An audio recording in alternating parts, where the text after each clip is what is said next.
Hello and welcome to the London United Filmmaker Podcast. My name is Gregory Randolph. I'm a writer and director from Boston, Massachusetts.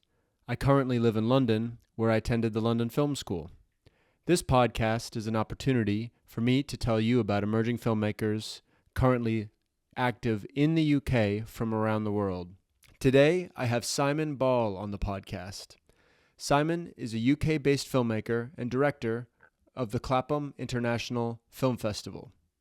I was able to attend the premiere of feature film Shoulders at the Clapham International Film Festival, and from there we were able to organize a time to speak together on the podcast. We discuss AI and filmmaking and upcoming plans for more of his own films and new iterations of his festival.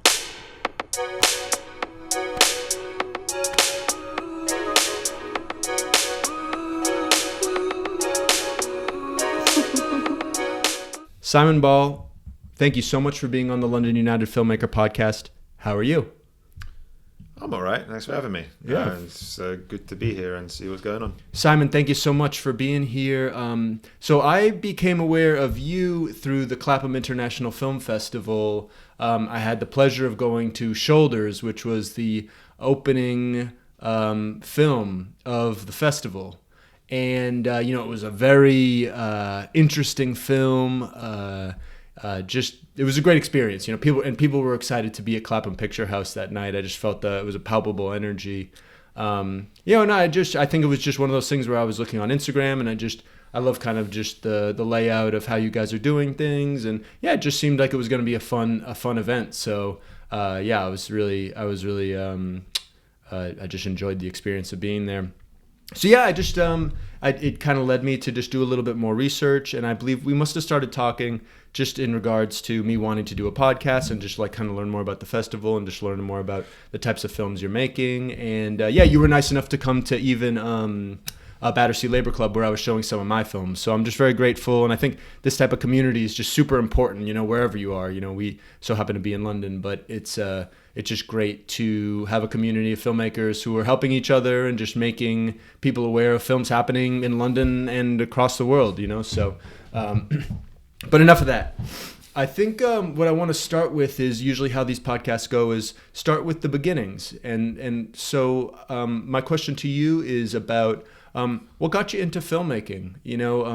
You're very established right now. You have a film that's at London Short Film Festival. The Future Can Be Yours. You have this great new film festival that you're working on. So you've got a lot of successes, and you've got a great family. You've got 2 daughters, and it just seems like you've kind of created a home for yourself in London doing this thing. So before we get there, what got you into filmmaking? Cool. Thanks for all of that potted history. It's interesting to hear that kind of description, because when you're in the thick of it, you're not established or anything. Everything is always moving floors and things like that, and you're always kind of looking over your shoulder. But it's been a fun experience getting to this point. So thanks for having me. What got me into film is a very boring story of kind of being bored and then messing around with DV cameras as a teenager and making things with friends and then going from there. Cool. And can I ask you, were there any films you watched as a kid, or was there something that because usually for me it was a little bit of like multiple things kind of happening, some family kind of showing me some films, but also some movies that were particularly important. Would you care to share a little bit more about maybe some inspirations, you in your early life? Sure. The most inspirational film for me was probably The Incredible Journey with all of them cats and dogs that get lost in the mountains and have to find their way home. Nice. I used to spam watch that whenever I was ill in school. Which was good. Little Giants as well, the American football film where Rick Moranis kind of beats the Dallas Cowboys or something like that. All of these types of things kind of were the things that I would be watching and filtering into things. And as I grew older, obviously taste develops and you kind of got a bit more moody and things like that. Yeah. So I remember Brick by Ryan Johnson being particularly inspiring, mainly because of the production story and how it kind of emerged from like nowhere, but it was like a low budget indie film, but was also kind of I don't know, very well put together and very clever and things like that. Bigger influences would be something like Magnolia by Paul Thomas Anderson and that kind of world. And then as I was growing older, you get a bit more like weird, so kind of very much enjoy like Andrew Bujalski's work, so the mumblecore stuff, but particularly Computer Chess, which is like just has a great like atmosphere to it. That is like very I think atmosphere is like half of the film. If you can get like a good atmosphere where it doesn't really matter what's going on in the plot, then like that's great. Things like that. Yeah, it's funny you mentioned Bujalski because no one mentions Bujalski, and he's a Boston guy. Cool. I remember I had a big phase of getting into funny haha and a lot of his stuff, and talk about a unique kind of angle on cinema in a city that has a funny kind of history. You have your really great films based in Boston, but there's a lot of stuff that I feel like is missing sometimes, and I'd love to go back and make something in Boston at some point. But Bujalski's such a good example of like an independent filmmaker who really had his own voice, but in like a low budget sense too. You know what I mean? Something that it felt like you could potentially try and emulate it at the very least, but also it always felt so fresh, a lot of his movies. Yeah, I don't know what he's up to now. It seems like he's kind of like stopped, but maybe he just ran out of ideas or something and needs to get some new experiences. Computer Chess was particularly good. I think Mutual Appreciation was also fine, but then it seems like the later ones he just kind of was remaking that, which is less interesting. I always liked the Safdie brothers. They're quite good. And Ronald Bronstein, who did Frownland, who was their writer, that's a particularly interesting film, just talking about atmosphere, where the film is just like horrendous on any kind of level. It's like terrible, and but it's like terrible in a good way. Like, sure. If you're going into like a haunted house or something and like getting spooked, but like rather getting some sort of horrendous anxiety dream. Definitely. Well, okay, cool. So I've got a little bit of an idea of your past and just kind of inklings on filmmaking. So I really see you as we cross paths through the Clapham International Film Festival, but you make films. The Future Can Be Yours is a film that I'm excited to be going to on Tuesday. Monday the 20th of January. Monday the 20th of January. I'll be there, and the idea is that you've got a group of films, and I want to talk about The Future Can Be Yours more, but I'd like to talk about maybe a previous film of yours before The Future Can Be Yours. You have original short film, which you made in 2023, and then you have You Are Here, which was made in 2021. And Golden in 2013. Can you tell me a little bit about maybe one of those films and just what the film is about, and maybe also a little bit about, as part of that, what draws you to filmmaking and what types of stories do you gravitate to?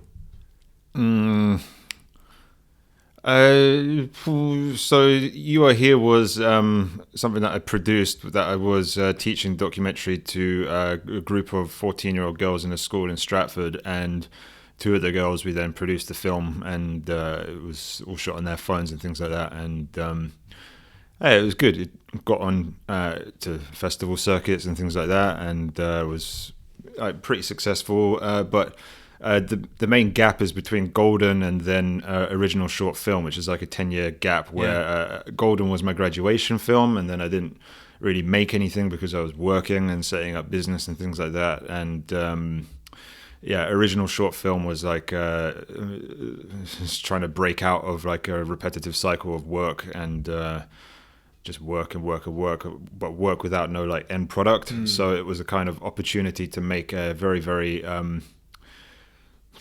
interesting little film where there wasn't really a script. It was just like Yeva and me. Yeva's my wife. We were just like we had our baby at the time, Alma, who was 6 months old, and we were like, well, we should make a film. Why not? We've got to make a film. So then we kind of tried writing something, but didn't really know what the point would be. We set ourselves named the film first, so called it original short film, and then we had to work backwards from there. And then if you want to make an original short film, this is a very difficult thing, especially like it's just hard. What's the film about? The film is about a man that goes into a video shop and complains that he's seen all the films, and then gets warped into some sort of strange environment where he chases a woman and they eventually jump off a cliff until they go back to the video shop, and he's like, oh, I'll have that one.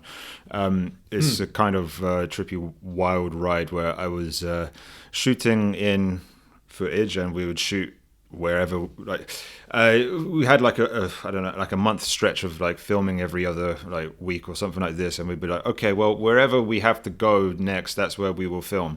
Cool. And just write the script on the fly as we go, because it's like kind of easy to just like write a narrative of like the person goes through the door or sees person X and then follows them or something like this. So then this took us a wide array of interesting locations that we kind of strung together through filming, and then processed all of the images using some sort of AI thing that I invented, which was kind of like sampling art history. So each scene is like a different like aesthetic, and but kind of referencing the mental state of the characters or whatever, and then it gets like kind of intense, and I don't know, just trying to make like something very, very visual and visceral and visual at the same time. Sure.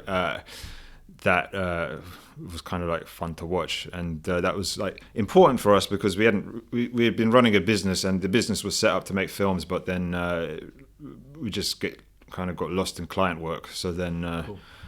Being able to actually make something that was our own was quite cathartic in many levels, and then we sent it around to places. It was like well received. We went to like the winner of Best Narrative Short, CineQuest. Yeah, so CineQuest in San Jose, which was a fun festival. I'm still paying off the credit card, but it's like it was surprising because there was like in our slate there was like Lucasfilm and the BFI and things like that, wow. And we were just there with like Yeva and me, and we shot on like a GH5 and things like that. That's all we had, and yeah, like you were in San Jose. Yeah, we went. It was That's fun. Cool. That's so cool. we went to the Adobe headquarters and looked at the building, and then decided better of it and went elsewhere. There was the Zoom headquarters we looked at as well in San Jose. Yeah, I didn't know that. And the movie theater felt like in some kind of like weird fallout level or something like that, where everybody had taken too much like nuclear radiation or something, and it was just God. Like stuck in time or something, which was like super interesting, but very different from England, but like a fun trip anyway. That's awesome. I think this actually perfectly leads into my questions about The Future Can Be Yours, your most recent film, because I have some questions about I'm curious about this AI aspect of your filmmaking. It sounds very unique, and it sounds like something that you've developed yourself. So my question is because in the London Short Film Festival, which is The Future Can Be Yours is a part of, it also seems AI oriented. There is an AI element to that film. Yeah. So it was building upon the work there, and then we decided to like expand a bit, have a full cast and crew, and then process the image accordingly based on like our learnings or whatever. So we kind of wrote a script that was a bit more formalized, actors, proper cinematography, sound, that kind of thing, and then did the visual processing afterwards. So it was kind of an exercise in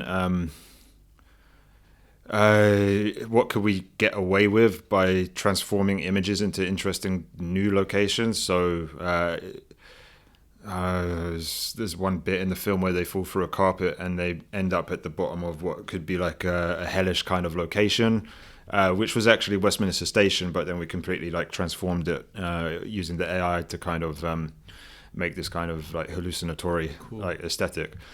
So can I ask you, I kind of want to break it down just a little bit, just so I have like a more full understanding of it. Can you tell me a little bit about, I want to know the story of The Future Can Be Yours, like fully, but I think I want to know about this AI, because it sounds like essentially original short. This like The Future Can Be Yours is a little bit of like a more full realizing of what original short film was in some ways. Yeah, I know, but it's like by formalizing it somewhat, we lost a bit of like the zhuzh, I think, which.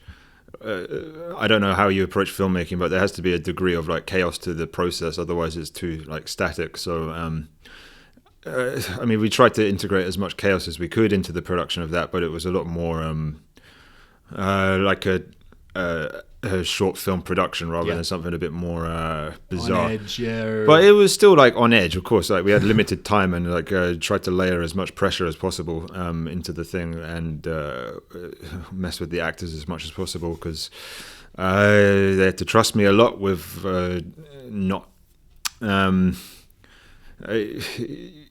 If you find some random guy who's like, yeah, come to my studio and do some filming, and then it's like, I'm going to transform it with my magic AI or whatever, just walk across the wall like 3 times or something, and they're like, yeah, all right, okay, cool. So it was fun, but they went with it, which was good. Cool.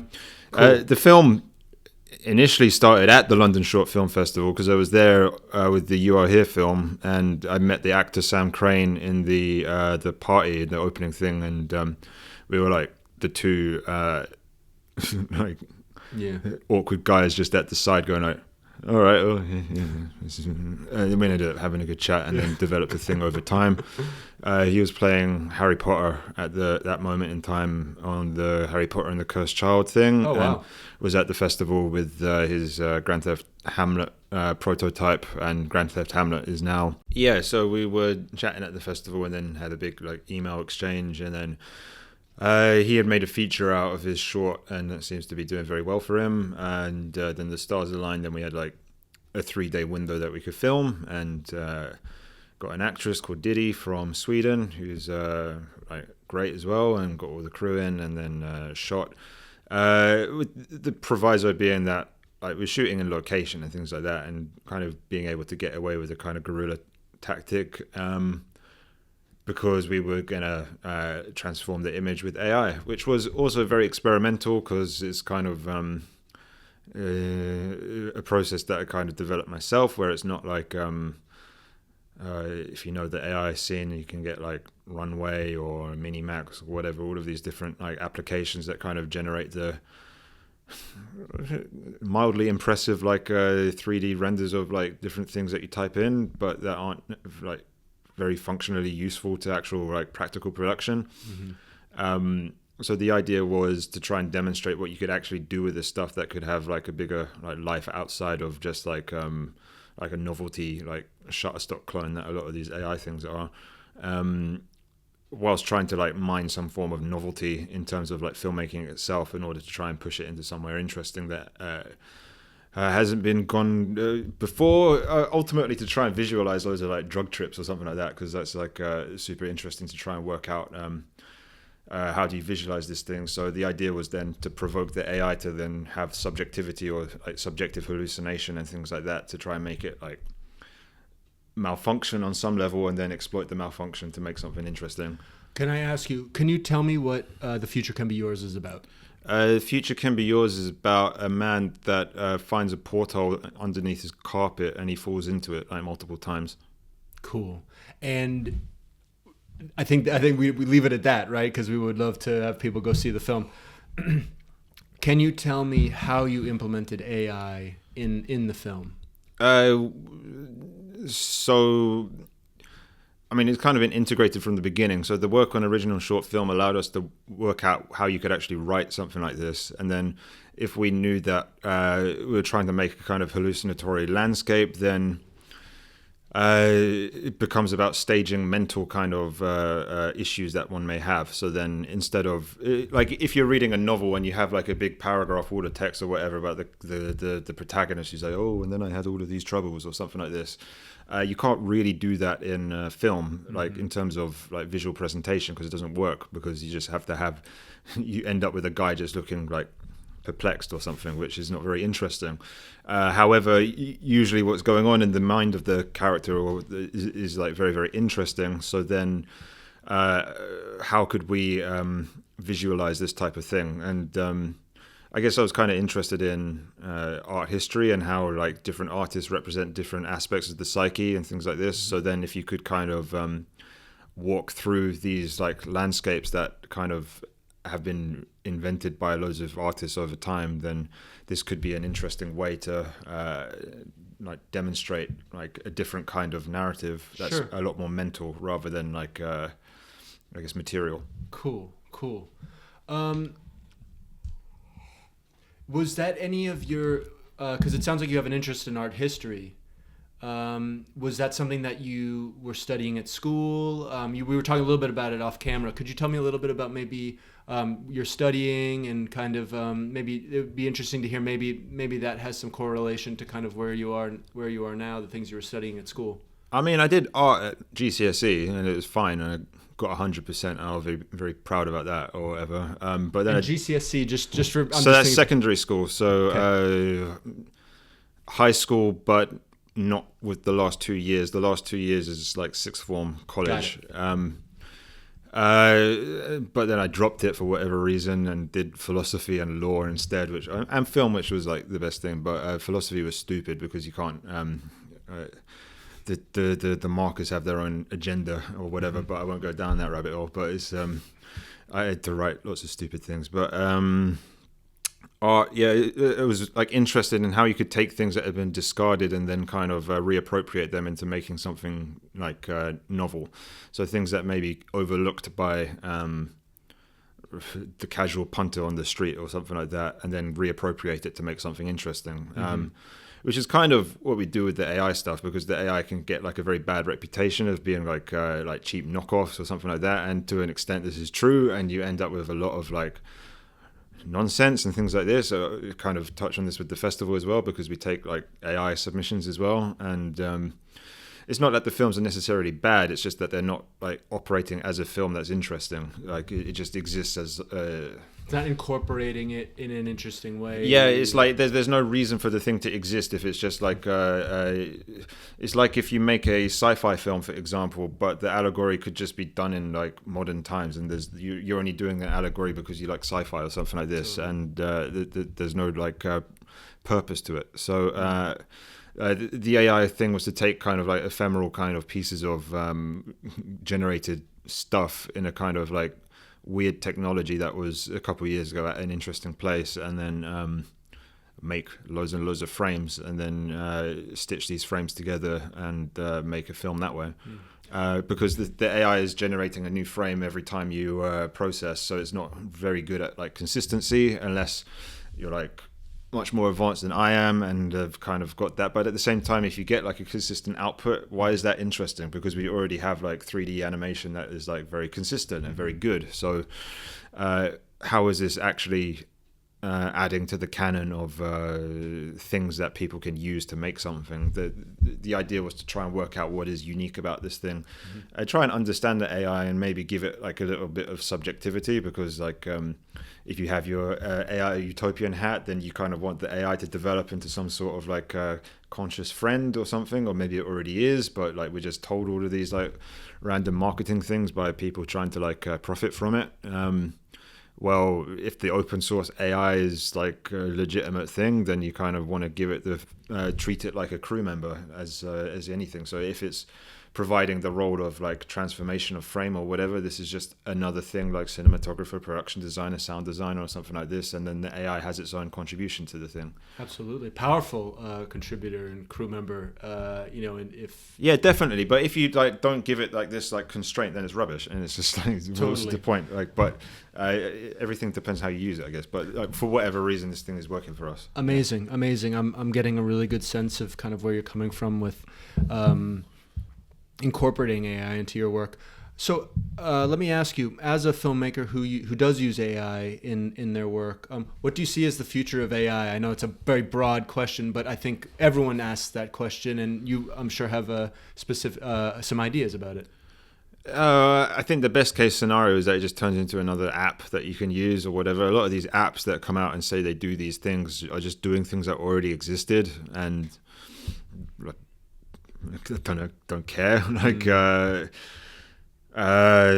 so on some level, I'm kind of bored with AI because, I mean, I've obviously programmed things. I've seen a lot of these things, and I don't know where it leads. I don't know if the industry around it necessarily wants it to be creative or in like an interesting kind of way to push a thing, or they just want to turn it into some sort of commercial entity that is like fairly useless. Because you think of like all these laptops that the tech companies are now trying to sell us with a built-in AI or whatever. I thought we had that already with like the other chat thing that existed like 3 years ago. Or like if you have a like you want a recipe for like food or something, then you just have Google for that already. So it's just kind of I don't know, because then it's just repackaging something in order to resell it back to you at a higher price, and then go like, trust me, this time it's different. And but then you have like a whole big problem of like, okay, so then if you type in "I want a recipe" into the AI on your new like expensive laptop, then you look under the hood and there's going to be like a group of people that have trained the AI to talk in a certain way in order to give you like, this is the appropriate recipe for your particular hunger issue or whatever. And I don't know, like this becomes problematic on many levels because you have all of the systematic biases that go into like the production of things. And then if you put that at scale within like tech corporations, this becomes even more like annoying. So there isn't because the one thing that the OpenAI, the Meta, the X or whatever, they want to train out any form of like hallucinatory like potential for I don't know, something that isn't just something that already exists. So then if you type in recipe and the AI invents a recipe, for example, that probably won't get past the censors, basically, because that is not something that somebody can go and verify as being like a thing that exists. But if you type in like recipe X and then the first thing you type in on Google is recipe X, then this is knowledge according to like the AI repository. So then it becomes ironic on some level because it's just like a self-regulating like rubbish, which kind of like goes into loads of theories about the internet and why the internet is so boring and things like this, because it seems to have been co-opted by like fundamentally boring people that kind of just want to rip everybody off. And so the AI that I'm using is open source. I can have it on my computer and I don't have to pay some like company some money like in order to use it. I think this is important. If you can have it on your computer, then it's like local and it's fine and it's great, and then you can actually build something around that, and because like you control all of the files. If it's like stored on a third-party server or something like this, then dangerous, because then if like they decide to lock the app or something, then you're screwed. So this is all kind of like going into the thinking of how to use the AI in an appropriate way, but in a way that is like in keeping with some sort of good ethic or something. I don't know. Interesting. It's very interesting to get some of your thoughts and ideas, given your work. I want to move on to the Clapham International Film Festival. I want to talk a little bit about your experiences making that festival with your wife. Can you tell me just about the origins of it? What inspired you to make a festival, and what was it like in the early goings of making this? Because this last version of the Clapham Film Festival is what iteration of it now? This was the third one that I just had. The third. So I'd love to hear about kind of the origin story of Clapham International Film Festival. The origin of it was being a filmmaker that goes to film festivals, and then I was sat in the audience of one festival with my niece looking at our film, and I was particularly annoyed at the programming for a long set of reasons that I won't go into, but I just looked at her and go, oh, we could do this. Which on paper, yeah, you could do it, because like what does it require? It requires films, and you need to then rent a venue, and then you need to sell tickets. Like a lot of these festivals make it seem like it would be very easy. Yeah, just put out the advert for the festival or whatever, then you're going to get like thousands of applications come in and just like happy days, whatever. It's like not the case at all. It's very, very hard work and very, very like a stupid endeavor. But for whatever reason, I'm now like on the circuit, I guess, and then recirculating every year. But because it is quite fun on some level. But the origin was that, and then we did a first edition, which I think we had like 20 submissions or something like that, which is fine, but I decided to do like a 4-day event. Which was stretching it a little. But where did you host it? I found a cinema in the bottom of a luxury old people's home. Wow. And it was like a little 30-seat cinema, and we ran the things off of the laptop, and it was kind of like cozy, but it was like 3 days before the event. I forgot to do any marketing, so then I had to kind of like rush out and do like flyers and try and call in favors to friends, like, come and sit in this please, or whatever. But yeah, we did like shorts, features. I did like a cool feature from Bangladesh, which was interesting because we got to do like a Q&A with the director, and more shorts, experimental stuff. It was clear that I couldn't make a program from the submission, so I then went out and got other films and things like that, and so I could make like a marketable offer if that's the thing. But yeah, lots of lessons, broke even, that was the main thing, and then went from there. The second one we did in the same year, but just later on, because we learned how to do one. We could make the thing, and got rid of all of the kind of like technical mistakes that might happen during the event. Bit more successful this time. Got a lot more short films. Interesting feature films. By the time we got to like when was the second iteration of the festival? So the first one in like a March or something, and the second one in October. October of 2023. I think it was. Yeah. Wow. So this was going on whilst we were still making all of the films and things like that, and then running business, which is like intense, and also the baby. You had your first daughter. Yeah. In 2023. 22. 22. Yeah. So. I don't know. You kind of make these decisions and then you just go with it. You can't stop, can you? So we said that we didn't want to stop making films, my wife and I, because like we had the baby. That would be stupid. Mm-hmm. So we just like work out how to do it with them involved, and it's kind of fun because they just kind of go everywhere you tell them to because they don't know any better and have to put up with it. But the festival in that autumn was like much better, much more well attended. We got to have like sold out short nights and things like that. We got to do a prize and things like this, which was cool. We did like a white rabbit, and which was like our award for like one to watch. Yeah, I love that. That's such a what. How did you come up with that idea, the white rabbit award? It's just well, we wanted to make the awards kind of unique or whatever. So we have a white rabbit, a golden fox, and a grey moth. They don't necessarily get awarded if there's no one deserving of it. And they want to be like as untransparent about the awarding process as possible, but we now have like a proper jury for the white rabbit, which I think is fair. Cool. So that festival, it was like moth was for like a crew member that had like an outstanding contribution that maybe had gone unseen, and then the golden fox was like theoretically for like the best film of the festival and things like this. And yeah, like the feature for that one, we were on to like our third feature by the time we were selling tickets, because like the one that we had booked then pulled out because they wanted to premiere somewhere else. It was like, fine. Then the second one, we did like 2 weeks of selling and like no tickets went. So I was like, okay, sorry guys. I moved on to the third one and like invented an event that was like easier to sell and managed to get like bums on seats, which was fun.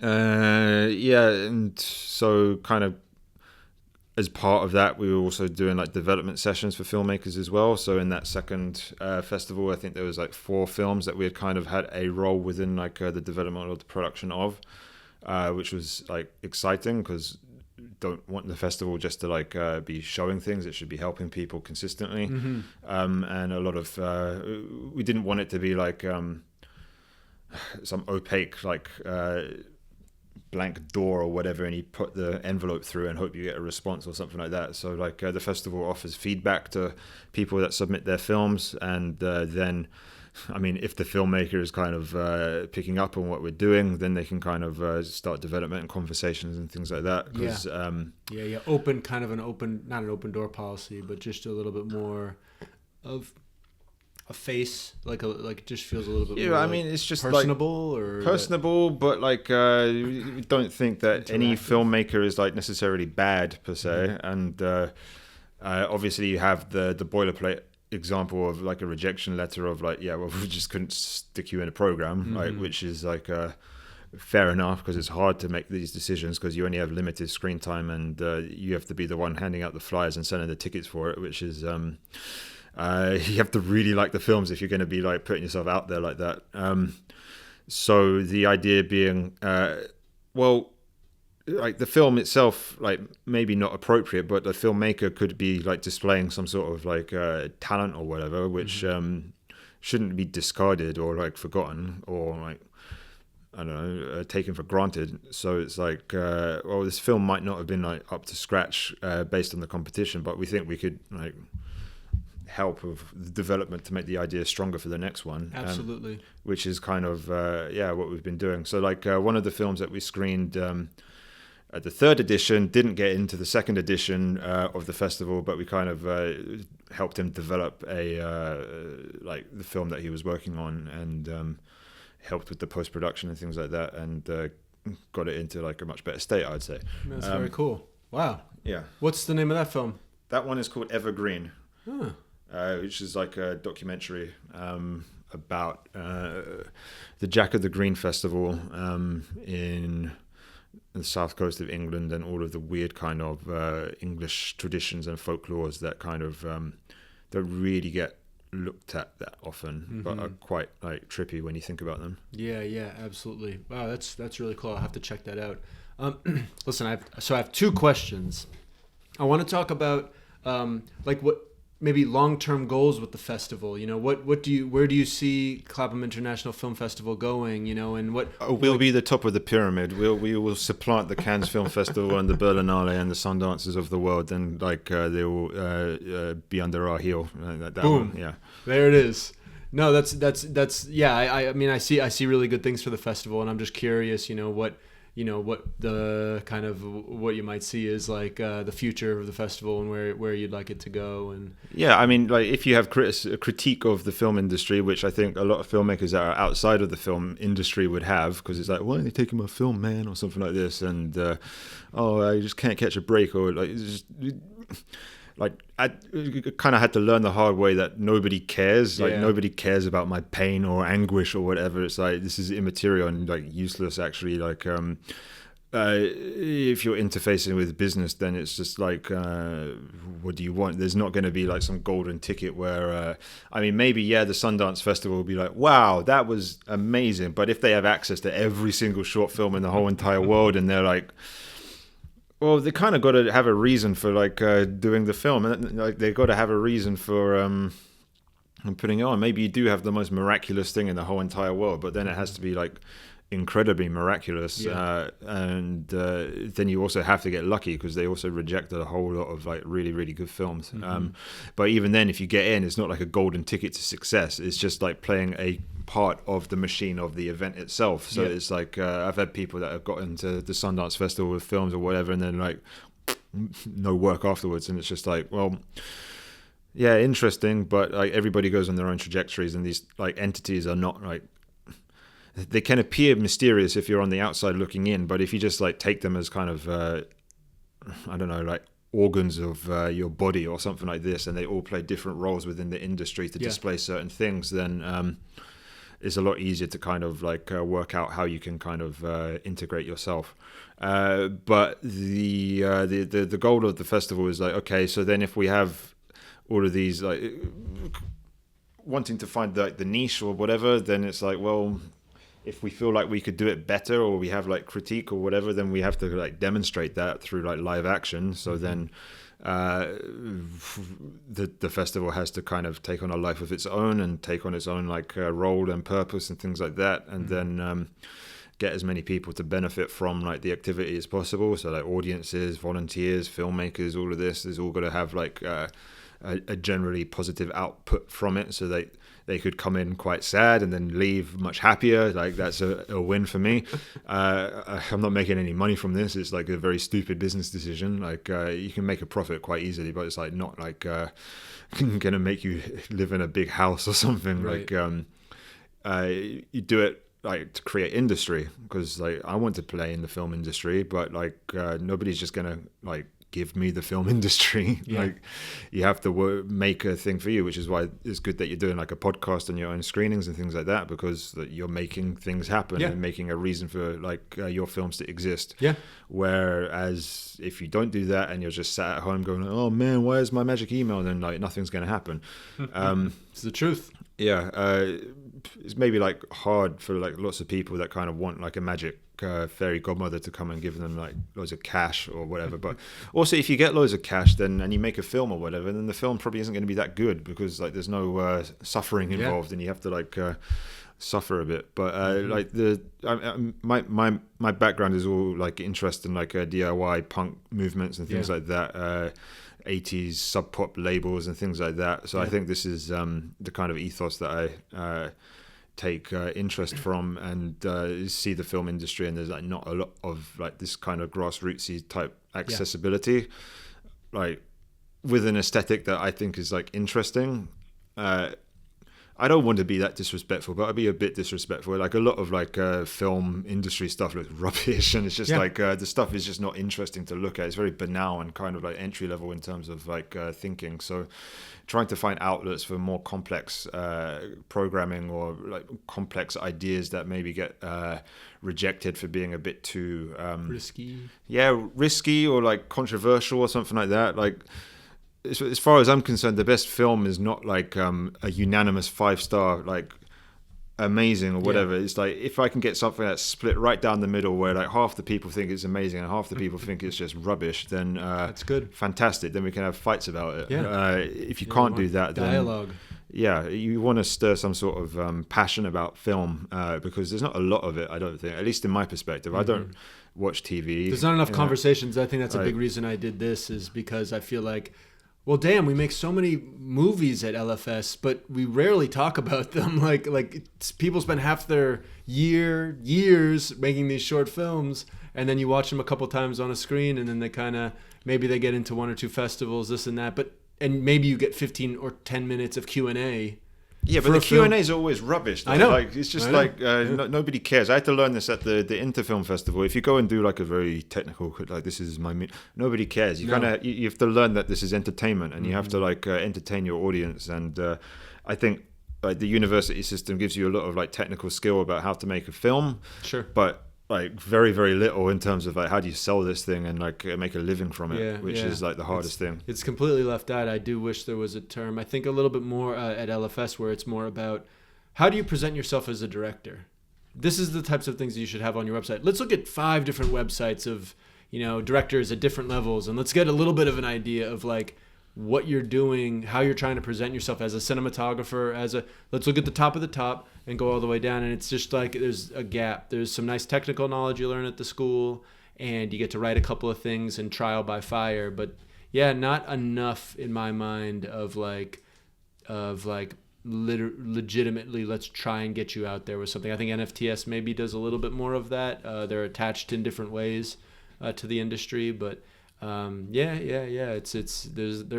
isn't really a book out there anyways, but it would be great to have a little bit of that at school. I mean, everybody has their own unique path, and you have to kind of struggle and like figure it out. Because if the industry is competitive and so many people want to be like a practicing film director, then like you kind of have to work out your niche and then practice it and then fight for it, I guess, because everybody wouldn't mind being a filmmaker, I'm sure. Like, it's a kind of fun job to do. That's why everybody goes and studies and makes the stuff. And I don't know, you go through all of the pangs of depression and things like this, because it's like, oh man, it's not happening for me, and it's like difficult, and you might get stuck on a grind of doing jobs or whatever, and am I a filmmaker or am I just a videographer or something like this? And I don't know, these things don't necessarily go away, but it's good to have I don't know, I've had to work hard to try and like compartmentalize my brain so that I don't have like crossover between, like, if I'm doing like a commercial job or something like this, then I need to have enough like technical skill within the production, obviously, to justify like my commission, but then I can't make that my creative like life's work or something like this. Certainly in my life where I've been running like a production company, then there was too much crossover where I didn't have any creative outlet, and this was like very, very heavy, because then like you make the video for a client and that, great, thank you, that's going on my channel, done. It's like, well, but I just did like 3 months of like very hard work, and like doesn't matter, it's just like for the channel to go there and to do that. And I think this is I don't know, this was like very difficult for me, because I end up making like rash decisions or something like this, because you can imagine if you've got so much pressure but no outlet, then there's just like, it's got to go somewhere. So then I think this is like the most important thing that I learned from making like films over time. It's just like compartmentalize and Yeah. say yes to absolutely everything. Yeah. There's every aspect. It's the work. I think that's what you have to realize about it, is that no matter what it is, whether it's a conference gig or the next film you're making or whatever, it can all be part of an inspiration process. You get to learn from loads of things. Yeah. Like I made videos for all sorts of things, and this is great. This fills in my knowledge so that I can write something that's a lot more interesting than if I was just fresh out of uni and making stuff up. Like life experience yields interesting and relatable stories that you can then utilize. So if you just view your life as like a developmental phase and just trying to get as much information as possible, then even like the worst job can be like interesting because you're still like researching and developing your own like ideas as a filmmaker. Absolutely. So Simon, I want to talk a little bit about the next edition of the Clapham International Film Festival. Can you tell me a little bit about what is happening with that? And just want to hear more about the preparation for the next festival. Yeah, I mean, it's an interesting one. We take the program forms based on the things that come into us. So I don't have like a set idea about what I want to do. So the things that we did in the last one, it was fine. But this is like you play the hand, the card, the hand that you've been dealt type thing. So we're kind of looking at the films that come in and seeing, okay, what it's like a jigsaw, what plays well with each other, what doesn't, what could be interesting. We didn't get any comedy in like the last one, so I kind of got like a discounted comedy thing because I think, well, for one, comedy is one of the hardest things to do, but it's I don't know, comedy, you need more comedy in the world, but then features or whatever, maybe we'll do like more premieres, but there has to be a film like worth premiering or something like this. We'll do some more production of like filmmakers that have been like in the festival's orbit. We got to do the film that won the prize this time. We're helping to produce that, which is quite exciting, and that'll be like hopefully ready. Say it again. What is the film? So the filmmaker who won the White Rabbit Prize this time around, we got. Who is? She's called Julia Brown. Sure. And she's an interesting filmmaker who made a film about being attacked by birds a lot, which was great. Wow. And we're helping her like develop a new thing and produce that. Because the prize was like a bit of like production, kit rental and post-production support and things Amazing. like that, which is great. We can do that, and then we'll probably help out some of the other ones that have kind of been like hovering about with ideas, but haven't like been able to do anything for many reasons, I guess. And then I don't know, just like go out and evangelize and try and get as many films in as possible. When is the new festival? Because I see it's on Film Freeway now. So when is the next iteration? We're kind of planning this time to do it in September Cool. for political reasons with the local cinema, and also to kind of go into friendly competition with the London Film Festival. I think that would be quite funny. Cool.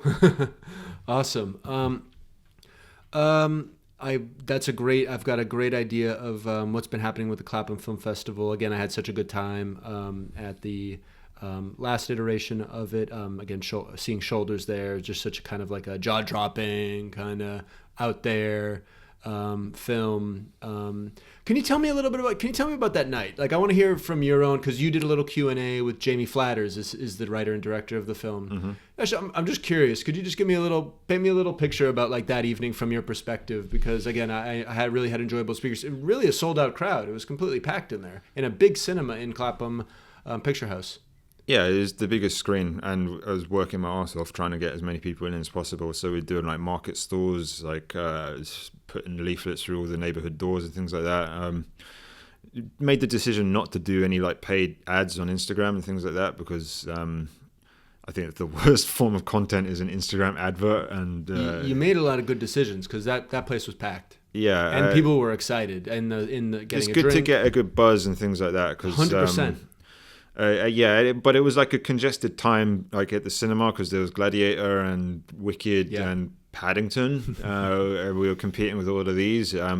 I think we did all right, which was good. But the film itself is like very, very interesting. So we had like a short from Jamie Flatters in the second edition of the festival that we screened, but we awarded his cinematographer, not him, because like maybe he could have improved the film, and he did with the feature, which was like really cool. And I think it was like a really visceral experience, but like a very good example of like making something out of nothing, because it's like the film is they're just in some like field in Scotland, and can you tell the audience? It's like a psychological film about a bit like Lord of the Flies, where there's six or seven soldiers that are kind of in this kind of like war where they're fighting an enemy, but none of them have ever seen the enemy, and they're all kind of like bugging out, and it gets very, very intense, and they all kind of get a bit it gets very like weird and wacky, but I find it like very, very interesting and very, very like relevant to like the world and things like that, because I think a lot of us are kind of used to kind of information warfare, where we're kind of always battling some form of enemy that's unseen. If we're like activists or don't like the politician or something like this, but we never actually see these characters, but they're always kind of like ruling our heads. And I think this is kind of interesting thing, but also the fact that the film is like independent, there's no like external funding, like is local as well, it helps as well. I mean, it's just the type of thing that you want to program, because it's like embodies the festival. We did 2 other features as well, and but this one, like, it was the opening night that the festival wanted to do like a good show for him, because like the crew was kind of like up and coming, and it was like, you got a lot of the cast and crew there, you know, everyone was sitting in those front rows. And then like the running of the day is like a procedural task. It's like, okay, I got XYZ like tasks that I need to complete. I have volunteer crew that are going to come and help me, so I can delegate tasks to. We were going to do like a red carpet, so we had to get that set up. I had to liaise with like the door or whatever to make sure that people were going to scan the tickets, and that the cast were going to do their interviews on the camera and things like that. And I mean, you just kind of go through it. Once you've done one, it's kind of easy. You just like it's the same thing as if you're on set. You just tell people to do the thing, and they go and do it, and it's easy. You just have to get people into the position with the right people, and so we're quite lucky to have like very good volunteers that kind of. How many volunteers? How many people did you have working under at the festival? On that opening night, we had like 6, I think. Nice. Wow, for that small amount of people, it felt orderly and felt very. You don't need that many people. I mean, in the second one, we had like 18 total, but then you just end up with people standing around, which like is fine, but it's also not that useful. But like the volunteers, like Anna, I met at a jobs fair, and she was like, I'm looking for like volunteering at a film festival. I was like, well, I'm a film festival looking for volunteers. Very good. And she was like a really like competent production manager, and inspired enough confidence just to be kind of like given a lot of responsibility. Ben, who I met through running a short film night. I didn't screen his film, but he was like, please exploit me. And I was like, okay, well, you asked for it. So then he's like helped get involved with like the programming aspect of things and things like that, and I can kind of delegate more things to him, and he takes it on, which is cool. He was able to then like start a magazine as part of the festival called the Shang Review. Shang is slang for bicycle, I think, in Guernsey, where he's from. But so he was able to do like interviews and things like that. Like the festival is a platform for people to just like do stuff. Right? I don't care if I get like a DJ like message me. I was like, hi, can I DJ some of your events? I was like, yeah, right. I have a DJ now. Great. Cool. So like if we were doing like an artist lounge type thing, then DJ soundtracking that. Suddenly you get like really visceral music that's kind of taking you to places that like Spotify wouldn't really do as much as you'd like it to. But yeah, I mean, you just kind of muddle along, really, and you've got a thing that you need to go, and then you figure it out as you go along. There's no like science to it. You make it sound easy, but it's not. In my mind, it's not easy to do what you're doing, and you're doing it in a very kind of what I think is, what's the word? It's inviting, but also, you know, I think with a film festival, right? What does it take to make a film festival today? And I just think it requires an X factor, which I believe Clapham Film Festival is offering, you know. Well, I hope so. I'm quite lucky that I got Yeva helping me out as well. I got to give credit where credit is due, and she does all the art, and that's like a massive part of like cultivating the aesthetic. we want it to look good. It's got to look attractive to people to want to be part of it. And she's just the drawing graphic everything. design element is really cool. I mean, the logo itself is just great. It's just a simple thing, but it. I mean, you had to. This is like the fourth thing that we've kind of come up with. I think we'll stay with this one for now because it looks vaguely official or whatever, and then we can kind of make more mad things underneath it. But it's good to have somebody like that you can call upon that can just like, can you make me a thing for this? It's like, yeah, okay, done. And then it's like, oh, that looks good, yeah. Cool. Then like the website, John is like a filmmaker that we screened at the second and the first edition of the festival. He's like also a web developer, and so he's like, can you make me a website? Like, yeah, all right. Cool. Yeah, it's kind of like try and keep it as like friendly and accessible as possible. But it's interesting that like, if you offer the like feedback to filmmakers, like 5% will take you up on it. Yeah. I mean, it's fair enough. Like, I feel like if you get offered something, you should just take it, and because it's always an opportunity to learn. But maybe some filmmakers don't want to engage, or which I think is a mistake, because like, although it's just like some guy's opinion at the end of the day, it's like useful to kind of get that intel about what is like, okay, if this didn't get picked, why is it like? Because I think from being on the other side of that equation, where you send something off and you just get like a rejection note or something like this is like very disheartening. And being able to actually have some form of justification is like very useful for when you devise your next project or something like that. Absolutely. That's very well said. Simon, I feel like I have such a great idea of some of the films you've been making, a little bit about your background and what's been happening at Clapham Film Festival. Again, congratulations for all the success and continued success. My last question is really just about what's it like? You said you've just had your second daughter. That's right. What's it like having a family and being a filmmaker? What is it like? There must be high highs, and it's just I'm just curious to hear a little bit about that experience. I mean, you get used to the tiredness at some point. You kind of have no choice but to get used to the tiredness. I think when we had our first daughter, it was like heavy and intense and things like that. But you kind of make the decision, all right, what kind of parent do I want to be? Do I just want to like phone it in, or do I want to put in the effort to kind of make the experience as fun as possible? And where there's a will, there's a way. So then, like, obviously, I have to go to the gym a lot so that I've got enough energy, because it's like, you did a push-up challenge I was seeing on Instagram. Oh yeah. It's just like push-ups to try and cheekily raise some like cash for like renting screens or something. That's great. But That's great. Like, it's just bits like that, because I mean, we go to film festivals in Europe and like we can take the girls with us, which is like fun. Like we did one in France where we drove, and like obviously not so great when your daughter throws up, but it's all right at the end of the day. And you can go to the screenings and you just kind of like work out the childcare arrangements. You go to this screening, I go to that screening, whatever.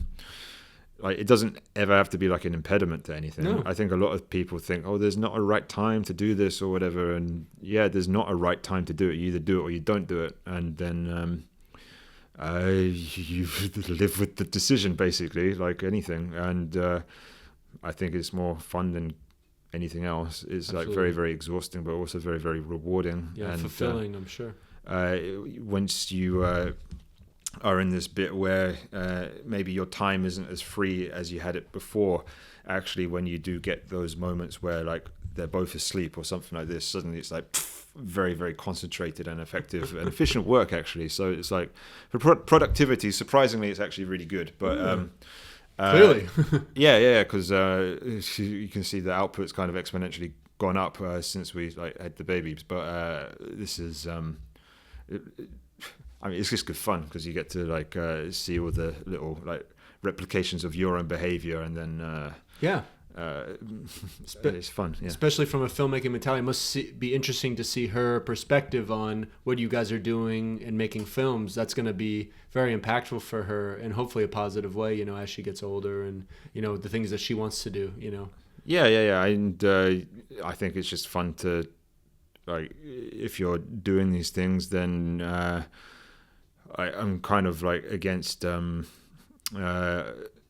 idea that, okay, if I've had the baby, now I need to spend X amount of money on like a nursery or something like this, because then I just have to work very, very hard to avoid seeing my child or something like this. So this becomes like bizarre on some level, because the good thing about filmmaking is that the work tends to be very, very precarious, which on some level you might go like, oh, this is annoying, I wish I had like a stable income or something like this. But then if you have a stable income, you have to like be somewhere else for like 40 hours a week or whatever, and it's like not optimal on some level.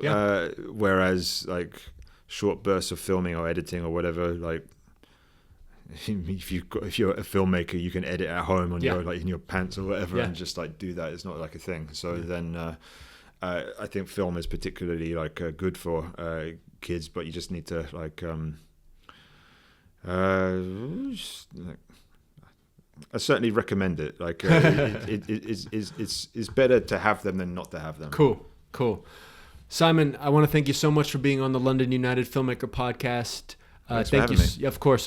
Thank you so much. And I'd love to do this again at some point. I have different kinds of podcast ideas I'd love to do with maybe different groups of people. But thank you so much. And hopefully see you again soon. Unfortunately, I don't think this podcast is going to be out in time, but the name of Simon's film is The Future Can Be Yours. It's going to be playing at London Short Film Festival and Clapham International Film Festival, playing September 2025. This podcast will be out by then for sure.